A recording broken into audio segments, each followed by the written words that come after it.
সুন্নি কুর্দি তুর্কি আরবি অনারবি এগুলো সব বাদ দেন রে ভাই। আমাদের অস্তিত্ব টিকিয়ে রাখা আমাদের একান্ত দরকার। আজকে দেখেন এই যুদ্ধটা আমি সেই আহ্বানই করেছি, এই বিষয়টাই বললেন, ওনার এই বিষয়টা আমি স্পষ্ট করেছি।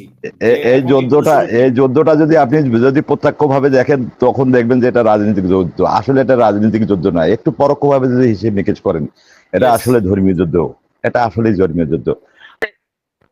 ইরানের সর্বোচ্চ নেতা আয়াতুল্লাহ খোমেনি আইআরজিসির কাছে যুদ্ধকালীন ক্ষমতা হস্তান্তর করেছেন এবং ইউরোপের 9টা দেশ ইসরায়েলের সাথে বাণিজ্য বন্ধের আহ্বান জানিয়েছেন। ফরাদ ভাই অন্যান্য শুতে আজকে অনেকগুলো শু করেছেন, আমি ওনার দেখেছি। আপনি নিশ্চিত হয়েছেন যে আমেরিকা যুদ্ধে জড়াবে না এবং ইরান যুদ্ধে জয়ী হবে। তা আপনি কিভাবে এটা বিশ্লেষণ করবেন যে কিভাবে আপনি নিশ্চিত হচ্ছেন যে ইরান যুদ্ধে জয়ী হবে? আরেকটা বিষয় হচ্ছে, আফসারি ভাইয়ের কাছে প্রশ্ন করতে চাই যে ইতিমধ্যে আমরা দেখেছি ইরানে 38 জন ভারতীয় গোয়েন্দাদের ফাঁসি কার্যকর করা হয়েছে এবং 8 লাখ ভারতীয়কে দেশ থেকে কথা বলা হয়েছে। এখন আমার প্রশ্ন হচ্ছে, আমাদের দেশে গত 54 বছরে সামরিক দিক দিয়ে কতটুকু বাংলাদেশ সামরিক ভাবে কতটুকু অর্জন করেছে এবং যুদ্ধকালীন সময়ে মোকাবিলা করার মতো কোনো ক্ষমতা বাংলাদেশে আছে কিনা? এখন ইতিমধ্যে পাকিস্তানকে হুমকি দেওয়া হয়েছে ইসরায়েলের অনেক সিনেটর এবং অনেক যুদ্ধবাজ।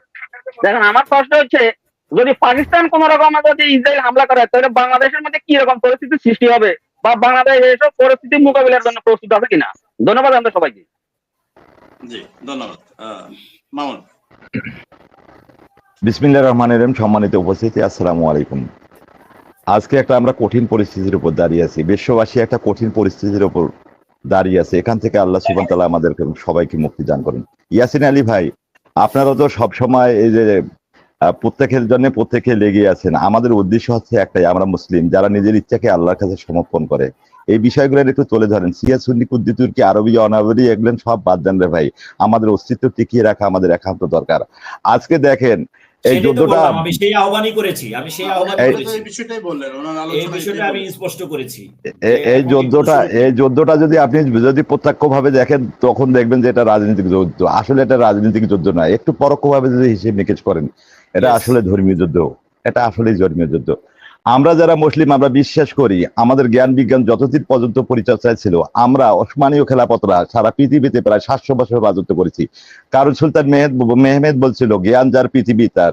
এই বিশ্বাসটা আমাদের রাখতে হবে। আমাদের পবিত্র কোরআনেও বলা আছে, তোমাদের অস্ত্রগুলোকে ধারালো এবং তীক্ষ্ণ রাখো যাতে শত্রুরা সবসময় ভয় আর ভীতিতে থাকে।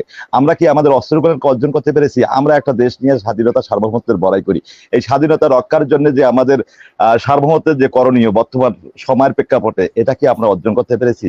বিগত সময় গেছে, আমরা প্রতিরক্ষা ব্যবস্থাকে চাঙ্গা রাখতে পারি নাই। অথচ পাকিস্তানের মতো একটা অসভ্য জাতি আপনারা সবসময় গালি দিতেন। সেই অসভ্য জাতি মনে করছিল যদি আমাদের ঘাস খেয়েও থাকতে হয় তবু আমাদের প্রতিরক্ষা সক্ষমতাকে বাড়াতে হবে। যদি আমরা এই প্রতিরক্ষা সক্ষমতাকে বাড়াতে না পারি, ভারত আমাদের শেষ করে দেবে। আমরা একটা কঠিন বেড়াজালের মধ্যে ফেসে আছি। ইরানকে আজকে বলেন, ইরান একটা সুসভ্য জাতি। তারা বুঝতে পেরেছিল ইসলামের যে মূল আদর্শটা সেটা হচ্ছে জ্ঞানকে অর্জন করতে হবে।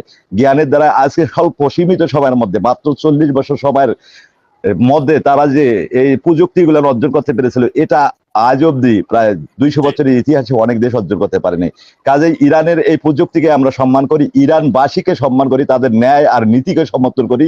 আর এই নীতিতে অটল থাকতে হলে আফসারি স্যারের মতো আমরা বলবো, আমিও 200 বছর বাঁচবো না, আফসারি ভাই স্যার আপনিও 200 বছর বাঁচবেন না, কিন্তু আমাদের এই কথাগুলো থেকে যাবে। অন্যায়ের বিরুদ্ধে প্রতিবাদ, ন্যায়কে আমরা গ্রহণ করবো। ধন্যবাদ সবাইকে। ধন্যবাদ। সালমান হোসেন আনমিউট করেন ভাই, বলেন। আসসালামু আলাইকুম। ভালো আছেন নিশ্চয়ই মনির ভাই এবং আলোচক বৃন্দরা। আমি আজকে একটা পরামর্শ দেব। পরামর্শ কি, আমার একটা প্রশ্ন আছে জানার জন্য। বাংলাদেশে তো দুইটা প্রতিষ্ঠিত গণতান্ত্রিক দল, মানে দুইটা পক্ষ সমান সমান দাবি করে তারাই আর কি রাষ্ট্রীয় ক্ষমতায় চালাইছে, একটা বিএনপি একটা আওয়ামী লীগ। এই মূল দুইটা দলের যে কোনো একটার অনুপস্থিতিতে পূর্ণ প্রতিযোগিতামূলক নির্বাচন হয় না, এটা তো সবাই আমরা জানি। আমরা নির্বাচন নিয়ে কথা বলতেছি না, আপনি বিষয় দেখেন তারপরে বলেন। নির্বাচন নিয়ে তো আমরা কথা বলছি।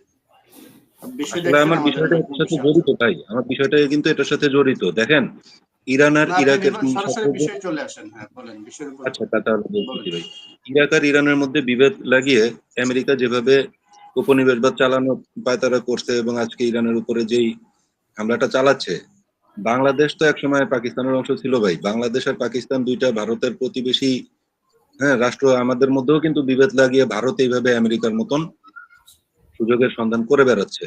আমাদের ইরান বলেন, ইরাক বলেন, আর ইসরায়েল আর আমেরিকা, ওদের নির্বাচন ব্যবস্থা, ওদের নেতৃত্ব, নির্বাচন ভাই ওরা যে সিস্টেম নিছে সেই সিস্টেম মতন ফলো করে। আমাদের সিস্টেমে তো ভাই গলদ আছে। আমরা 90% উপরে মুসলমান দেশ, আমাদের দেশে কিন্তু ভাই এখন পিস টিভি বন্ধ, IRF নিষিদ্ধ। আমরা ইরানের পক্ষে স্ট্যান্ড নিছি না আমেরিকার পক্ষে, ইসরায়েলের পক্ষে স্ট্যান্ড নিছি, এটা রাষ্ট্রীয়ভাবে কোনোটা আসে নাই। আমরা জনগণের মত, সমগ্র জনগণের মত একভাবে উত্থাপন করার মতন মানে দেখি না আমাদের সরকারগুলোর মধ্যে, কারণ সরকারগুলো দায়িত্ব আর ক্ষমতার পার্থক্য করে না। এটাই বলতে। ধন্যবাদ আপনাকে, ধন্যবাদ। কবির। আসসালামু আলাইকুম। ধন্যবাদ মনির ভাই আমাকে যুক্ত করার জন্য, এবং এখানে অতিথিবৃন্দ সবাইকে সালাম এবং শুভেচ্ছা। আমি আফসারি ভাইকে একটু জিজ্ঞেস করব বা প্রশ্ন জানার ইচ্ছা, যে এই যুদ্ধ ইরান ইসরায়েল, এই যুদ্ধ শুধু মুসলমান নিধনের যুদ্ধ, যেমন ভারত, ইসরায়েল এবং যুক্তরাষ্ট্র, তারা তিনটা হলো পরিষ্কারভাবে বক্তব্য দিয়েই যে মুসলমান নিধন। যেমন ভারত থেকে শুভেন্দুর বক্তব্য স্পষ্ট বোঝা যায় যে এই যুদ্ধ মুসলমানদের নিধন করার যুদ্ধ। তাহলে যে আমরা মুসলিম রাষ্ট্রগুলা যে এই কান থেকেও যে শুনি না, একে একে সবাইকে যে সাইজ করতেছে, আজকে তাকে সাইজ করতেছে, তাকে সাইজ করতেছে, প্রতিটি মুসলিম রাষ্ট্রই দেখলাম আমরা এই মধ্যপ্রাচ্যের মধ্যে ক্ষতিগ্রস্ত হলো ইসরায়েল দ্বারা। তা আমরা কেন এক হতে পারতেছি না যে আমরা সব মুসলিম রাষ্ট্রগুলা যে ঐক্যবদ্ধ হয়ে যে এই ইসরায়েল নামক রাষ্ট্রটারে ধ্বংস করে দিই, মানচিত্র থেকে উৎখাত করে দেই? আমার প্রশ্নটা এতটুকু, আমরা কেন পারতেছি না কোনো? জি, ধন্যবাদ, ধন্যবাদ আপনাকে জনাব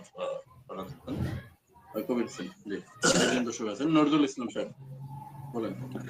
সম্মানিত সঞ্চালক ভাই, অতিথিবৃন্দ, বিশ্বের যে যেখান থেকে দেখছেন শুনছেন, এই মুহূর্তে সিয়াসুন্নির বিষয়টা যারা আনবে তাদের আন্তর্জাতিক জ্ঞান বলতে শূন্যতাই প্রকাশ পাবে, এবং ধরে নেওয়া হবে এই ইস্যুটি সামনে আনার মানেই হচ্ছে সিয়াসুন্নির বিপদ দিয়ে মুসলিম ঐক্যকে ধ্বংস করার। যাই হোক, আমেরিকার কাজই হচ্ছে অন্তর্দ্বন্দ্বে ঘি ঢেলে দেশদ্রোহীদের পক্ষে দেশপ্রেমীদের উৎখাত করে ডলকিং এর মাধ্যমে রাজ্য ভান্ডার গাছ প্রমাণ শওকত জঙ্গ হামিদ কারজাই বর্তমান ওই ইরানের শাহ কুপুত্রকে হাজির করা। সেই পলাশি হতে আজ পর্যন্ত বর্তমান ফিলিস্তিন ইরান গাছের অন্যতম শক্তি হলো মিশরের সিসি ডলকিং সহ মধ্যপ্রাচ্যে ইরানের মানে আমেরিকার শক্তি কি মূলত